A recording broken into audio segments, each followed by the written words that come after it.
गांधी, हर्ष मंदर, George Soros, Pablo Escobar, Manipur को जलाना, ड्रग कार्टेल का पूरा खेल। मणिपुर क्यों जल रहा है? नॉर्थ ईस्ट का गोल्डन ट्रायंगल क्या है? म्यांमार, मणिपुर, श्रीलंका का आखिर रिश्ता क्या है?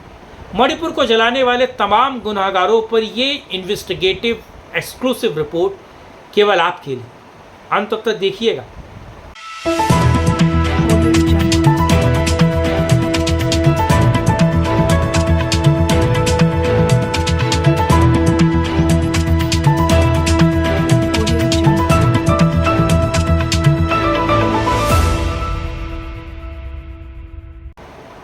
नमस्कार, मैं कुमार श्रीकांत आपका स्वागत कर रहा हूं और आज बात मणिपुर की।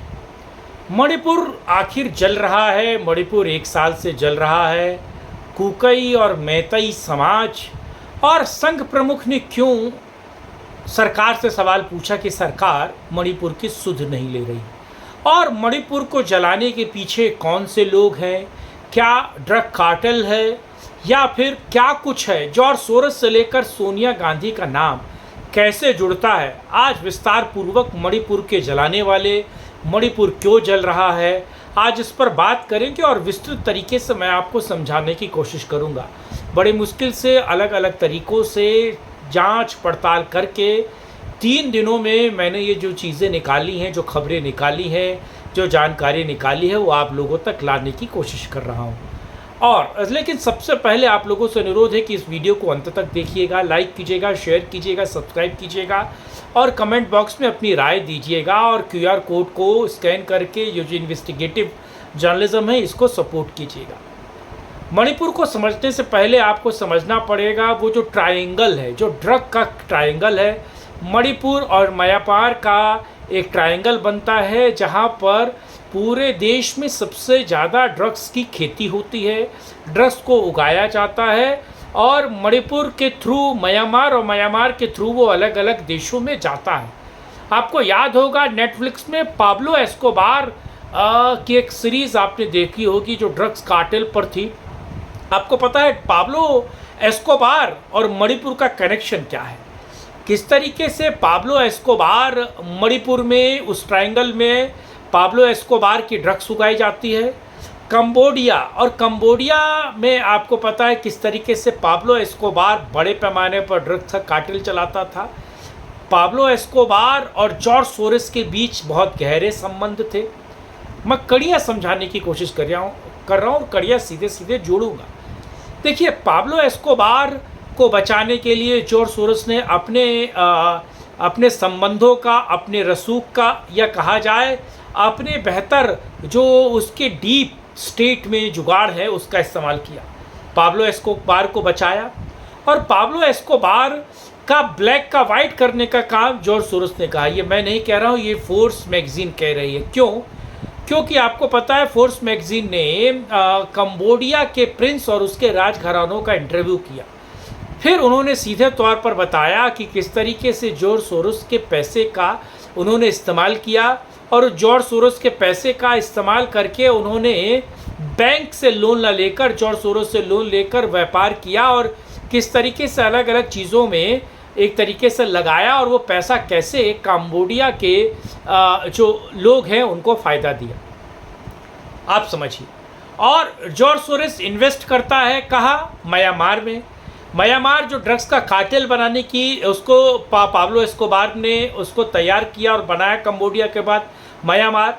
और म्यांमार की जो हुंटा आप समझिए आर्मी है, यानी कि वहाँ जो डिक्टेटरशिप थी, जो आर्मी सारी चीज़ें देखती थी, आर्मी की डिक्टेटरशिप हटाकर free movement, free struggle movement का शुरुआत पाब्लो एस्कोबार ने किया और जॉर्ज सोरोस ने किया। और जॉर्ज सोरोस ने म्यांमार में आग से सून, आपको पता है, एक कार्यकर्ता है, एक्टिविस्ट है, और NGO को बड़े पैमाने पर पैसा दिया, एक्टिव किया।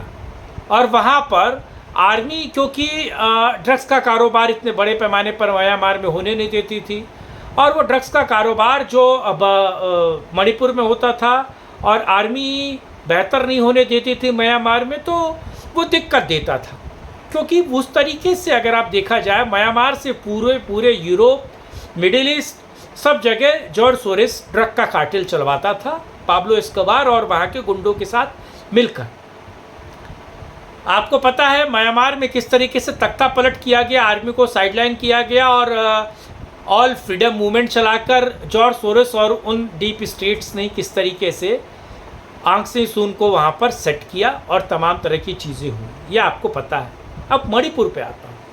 मणिपुर आपको पता है, मणिपुर का तकरीबन 16 किलोमीटर तक एरिया ऐसा है जहाँ पर म्यांमार के लोग आ सकते हैं और मणिपुर के लोग जो वो म्यांमार में 16 किलोमीटर अंदर तक जा सकते हैं बिना किसी रोक टोक के, और 4 किलोमीटर तक वो बिना किसी को बताए भी जा सकते हैं। तो ये जो ट्रायंगल है मणिपुर और म्यांमार का, यहाँ पर सबसे ज़्यादा ड्रग्स की खेती हो रही थी। और एन बीरेन सिंह आपको पता है मणिपुर के सीएम बनते हैं 10 साल पहले, और जैसे ही वो सीएम बनते हैं सबसे पहले उन्होंने क्या किया, उन्होंने ड्रग कार्टेल को ख़त्म करने की कोशिश की, ड्रग कार्टेल को समाप्त करने की कोशिश की। यहाँ ड्रग कार्टेल का काम मणिपुर में एन बीरेन सिंह कर रहे हैं, उधर विक्रमासिंघे श्रीलंका में ड्रग कार्टेल को समाप्त करने की कोशिश कर रहे हैं। इसमें जॉर्ज सोरोस आता है और जॉर्ज सोरोस सीधे तौर पे कहता है कि साहब अगर आपने ड्रग कार्टेल को ख़त्म किया, यानी कि जो लोग ड्रग से जुड़े हुए उन लोगों को ख़त्म किया, तो फिर आप सोचिए कि आपके यहाँ के लोकतंत्र में प्रॉब्लम हो जाएगी, हिंसा होगी।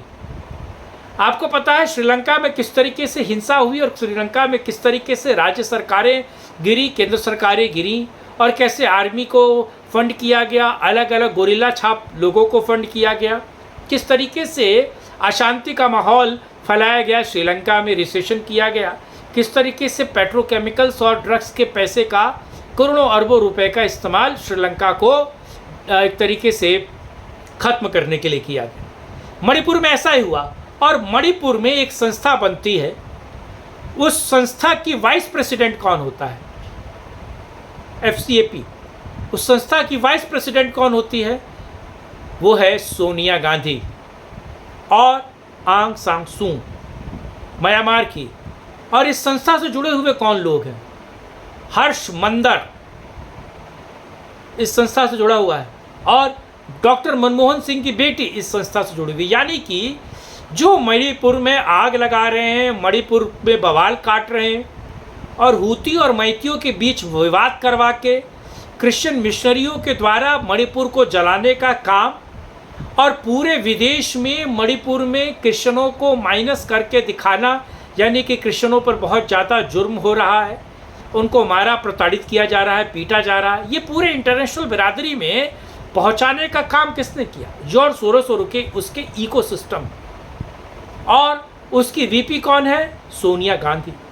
तो कांग्रेस की सरपरस्ती में मणिपुर को जलाया गया, जॉर्ज सोरोस के फंड से मणिपुर को जलाया गया और जॉर्ज सोरोस ने पूरे के पूरे मणिपुर को ख़त्म करने का काम किया। और उस मणिपुर के दंगों में आज ये हाल है कि अंतर्राष्ट्रीय शक्तियाँ भारत सरकार को कहती है कि मणिपुर में हम सारी चीज़ें ठीक कर देते हैं। पोप तक बोलते हैं कि साहब मणिपुर को ठीक किया जाए, यानी कि ये पोप का काम है नहीं। लेकिन मणिपुर अशांत किया गया और मणिपुर में ड्रग कार्टेल को एन बीरेन सिंह खत्म कर रहे थे, उसको नहीं करने दिया गया। और एन बीरेन सिंह ने जब ड्रग कार्टेल को ख़त्म किया तो एन बीरेन सिंह और वहाँ की सत्ता के विरोध में जॉर्ज सोरोस, सोनिया गांधी का ये जो NGO है, ये जो संगठन है, ये खड़ा हो गया। मनमोहन सिंह की पुत्री खड़ी हो गई, आंग सान सूची खड़ी हो गई, और आपको पता है वो व्यक्ति, वो सारे लोग खड़े हो गए। तो मणिपुर किसने जलाया, जॉर्ज सोरोस ने। क्यों जलाया, क्योंकि वहाँ ड्रग कार्टेल खत्म हो रहा था, एन बीरेन सिंह उसको ख़त्म करना चाह रहे थे और केंद्र सरकार सहायता कर रही थी। हर्ष मंदर जैसे लोगों ने मणिपुर में सोनिया गांधी की सरपरस्ती में जॉर्ज सोरोस के पेट्रोकेमिकल्स और पेट्रो डॉलर्स का इस्तेमाल करके मणिपुर को जलाया गया। ये पूरी जानकारी आपको कैसी लगी, कमेंट बॉक्स में बताइएगा, लाइक शेयर सब्सक्राइब कीजिएगा। और इस इन्वेस्टिगेटिव रिपोर्टिंग या जानकारी को अगर आप सपोर्ट करना चाहते हैं तो QR कोड को स्कैन करके सपोर्ट कर सकते हैं। साथ जुड़ने के लिए, इस मुद्दे बात करने के लिए बहुत धन्यवाद। जय हिंद, जय भारत, वंदे मातरम, नमस्कार।